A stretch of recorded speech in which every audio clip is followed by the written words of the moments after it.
sommes dans la joie d'être à la maison du Seigneur et pour ce petit message concernant la Sainte Seine.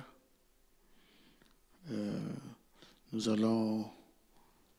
suis venu pour enregistrer ce petit message et juste une petite inspiration que j'ai intitulée « L'obéissance vaut mieux que le sacrifice ».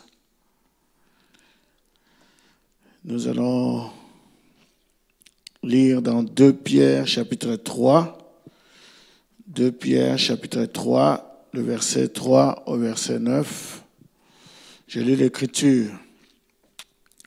Sachant avant tout que dans les derniers jours, il viendra des moqueurs avec leurs railleries, marchant selon leur propre convoitise, et disant, où est la promesse de son avènement?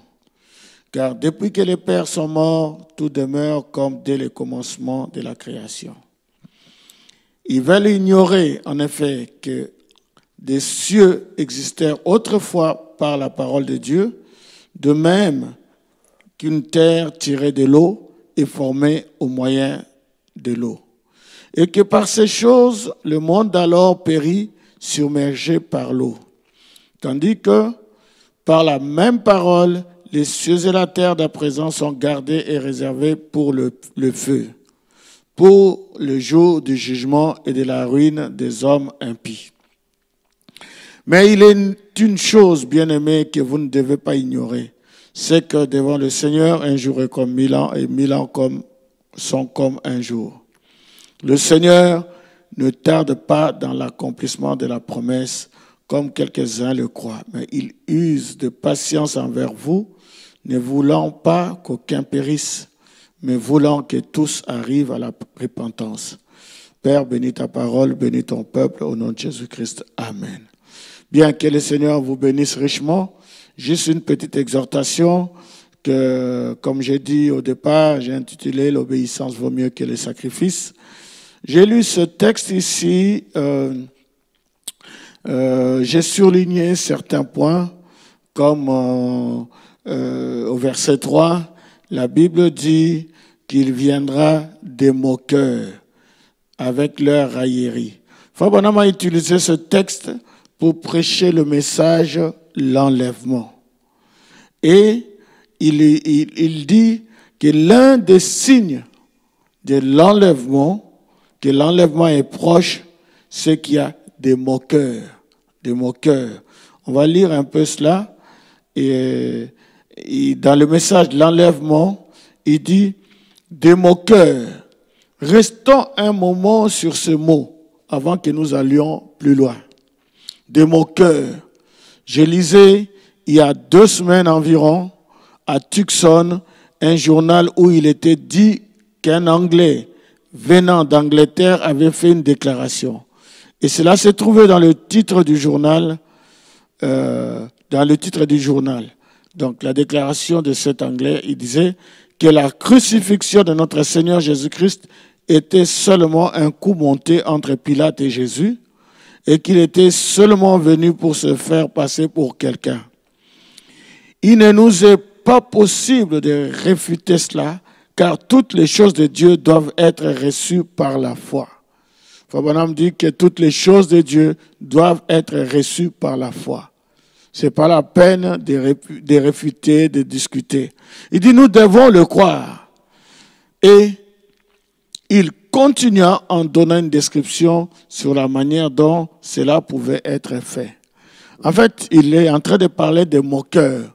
L'un des signes du temps de la fin, l'un des signes que l'enlèvement est proche, c'est qu'il y aura des moqueurs, des hautains, des gens qui arrogants, orgueilleux, insolents. C'est ça, les moqueurs. Et il y en a tout plein aujourd'hui. Des gens qui ridiculisent la parole de Dieu. La Bible dit dans Proverbe 15, verset 12, la Bible dit que le moqueur n'aime pas qu'on le reprenne. Vous voyez, c'est ça, c'est un esprit de moquerie. Tu vois, Et le moqueur n'aime pas les conseils. C'est quelqu'un qui n'aime pas être conseillé. C'est un esprit qui a sur les gens aujourd'hui. Et cela me rappelle à la première venue du Seigneur Jésus. Vous savez, il y avait aussi des moqueurs. Quand Jésus a été cloué à la croix, il y a eu des prêtres, des gens qui disaient, des gens religieux, des prêtres. La Bible nous dit que ces prêtres disaient à Jésus, alors qu'il était sur la croix, il disait, il en a sauvé d'autres. Et il ne peut se sauver lui-même. S'il est le roi d'Israël, qu'il descende de la croix et nous croirons en lui.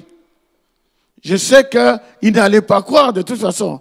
Il avait tout le pouvoir pour descendre de la croix, mais qu'il le fasse, ils n'allaient pas croire. Donc ce n'est pas la peine de suivre les moqueurs, parce que les moqueurs, on en aura toujours. Et ils se moquent des choses de Dieu, voyez. Et dans cette seconde venue, parce que nous sommes au temps de la seconde venue, il y a aussi des moqueurs. Et ce sont des gens qui se moquent de la parole. Ils se disent, mais où est l'accomplissement de son avènement, voyez, de son avènement? Depuis que nos pères existent, les choses sont toujours comme ça. Mais la Bible dit que Dieu use de la patience, parce qu'il ne veut pas que quelqu'un périsse. Amen. Bien.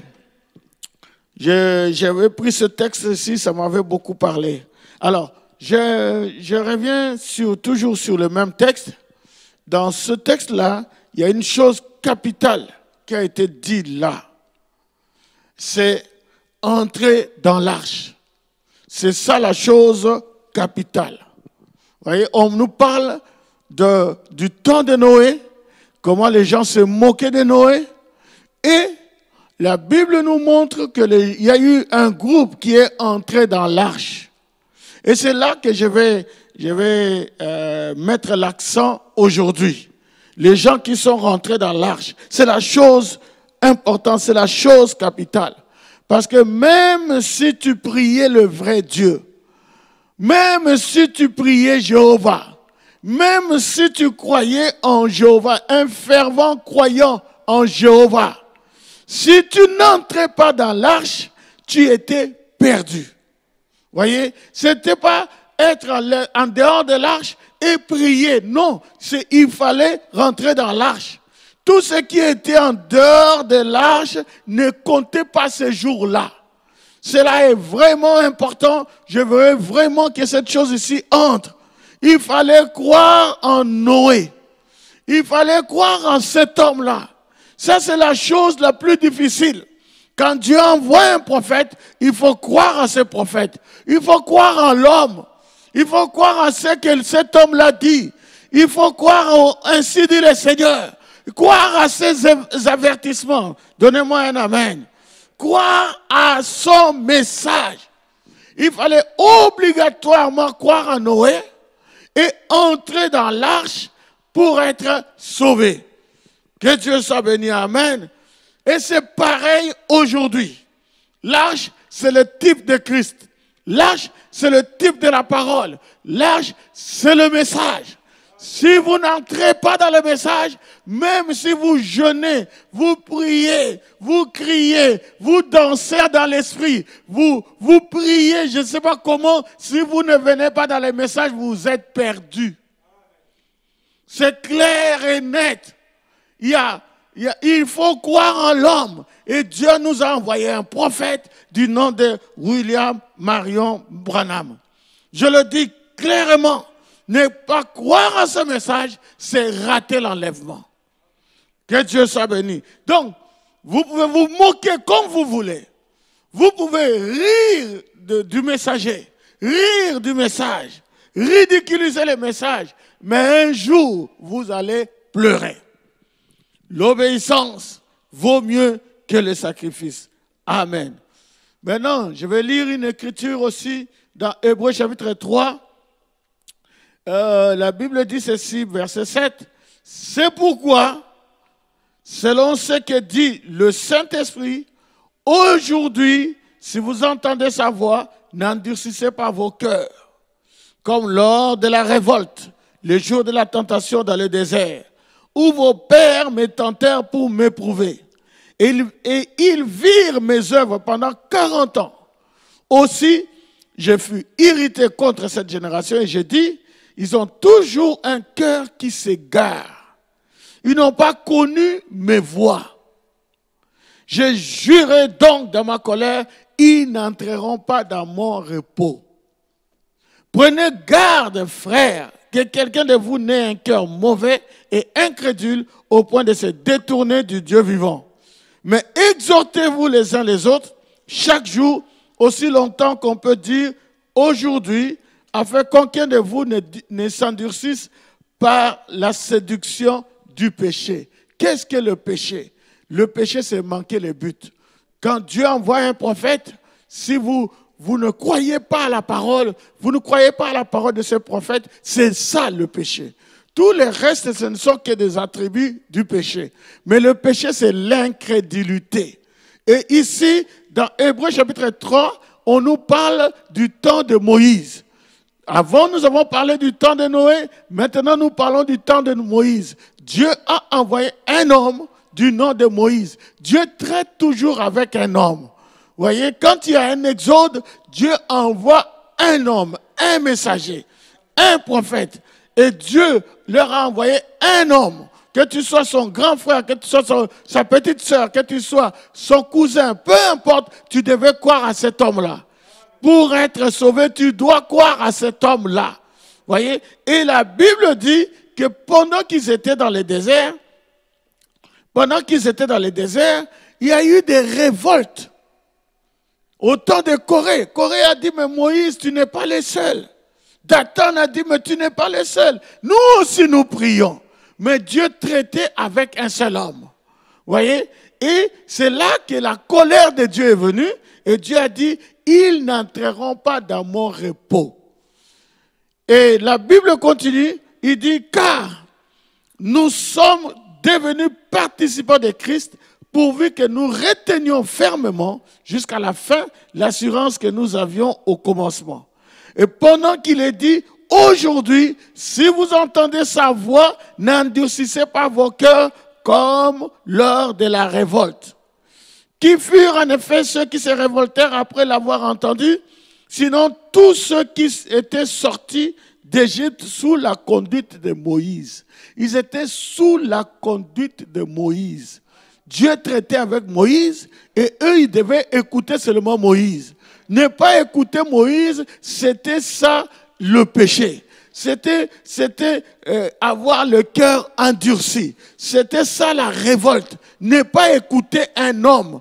Quand Dieu donne un message à un homme, quand cet homme vient, il donne son message, ne pas l'écouter, c'est un péché. Vous n'entrerez pas dans l'arche si vous n'écoutez pas cet homme. Vous n'entrerez pas dans le pays promis si vous n'écoutez pas cet homme. Et aujourd'hui, au temps de la fin, si vous n'écoutez pas William Marion Branham, vous n'irez pas dans l'enlèvement. Il n'est pas Dieu, mais il est un homme envoyé de Dieu. Que Dieu soit béni. Amen. Gloire à Dieu. C'est notre prophète. C'est le prophète du temps de la fin. Et écoutez ceci, je termine par ceci. Il dit à la clé pour la porte, il dit donc, cet homme-là envoyé de Dieu, il dit donc, la Sainte Seine, c'est pour les chrétiens qui sont nés de nouveau de l'Esprit de Dieu. Donc si quelqu'un est né de nouveau, il est baptisé du Saint-Esprit, il a droit à prendre la Sainte Seine. Prions. Père, nous te remercions et nous te rendons grâce pour ce petit message, Seigneur, qui introduit notre Sainte Seine.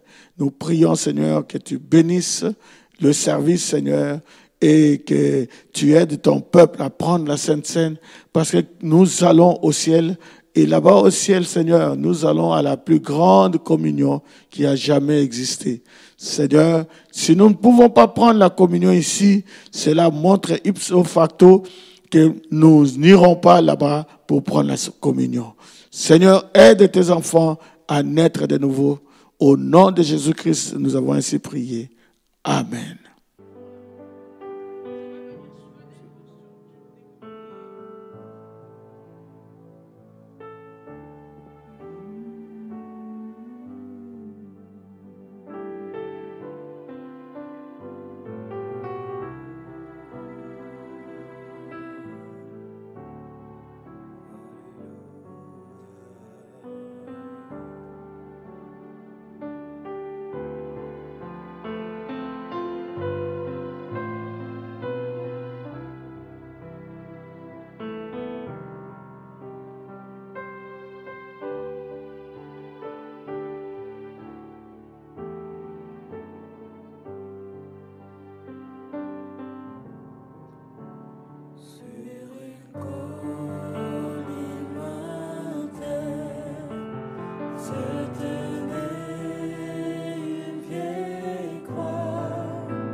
J'ai fondu, laisse-moi me cacher en toi, laisse l'eau avec le sang qui coulait de ses plaies, être un double remède. Sauver, me rendre pur, puisse les larmes me couler, et mon zèle ne s'éteint point, rien ne puisse me purifier, toi seul tu peux me sauver, dans ma main rien n'est porté, je m'attache à ta croix, tandis que j'aspire ce souffle, quand mes yeux se fermeront,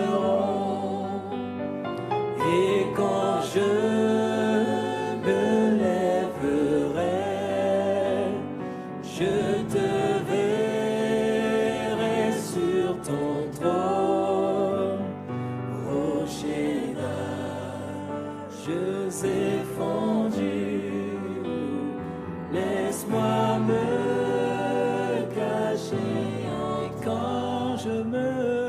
et quand je me lèverai, je te verrai, Seigneur,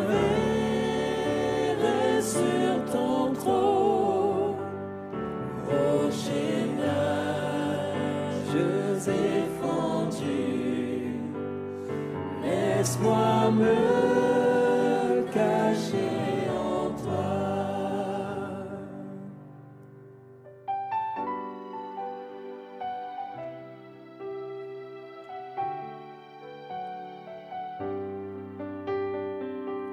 Au-dessus des puissances, au-dessus des rois, au-dessus de la nature et de la création, au-dessus de tous les plans des hommes sages, bien avant le monde tu existais, au-dessus des royaumes, au-dessus des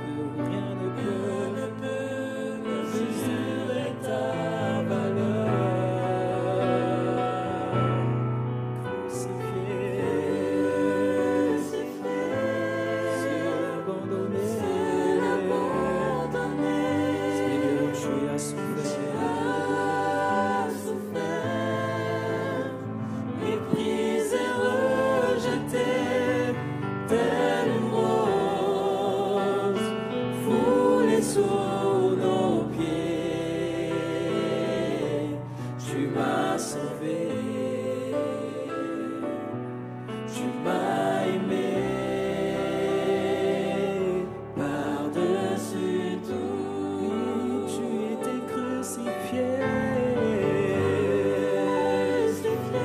Seul abandonné. Oui, tu as souffert. Méprisé, rejeté. Telle une rose foulée sous nos pieds. Tu m'as sauvé. Tu m'as aimé par-dessus tout. Oui, crucifié, crucifié. Seul abandonné. Oui, tu as souffert. Méprisé. Oui, telle une rose foulée sous nos pieds. Tu m'as sauvé et tu m'as aimé par-dessus tout.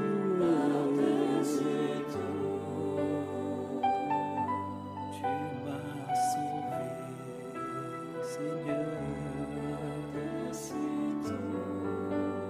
Oui, tu m'as sauvé, tu m'as aimé.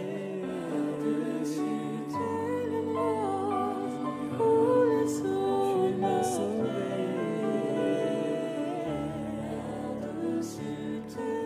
Tu m'as aimé, tu m'as changé par-dessus tout.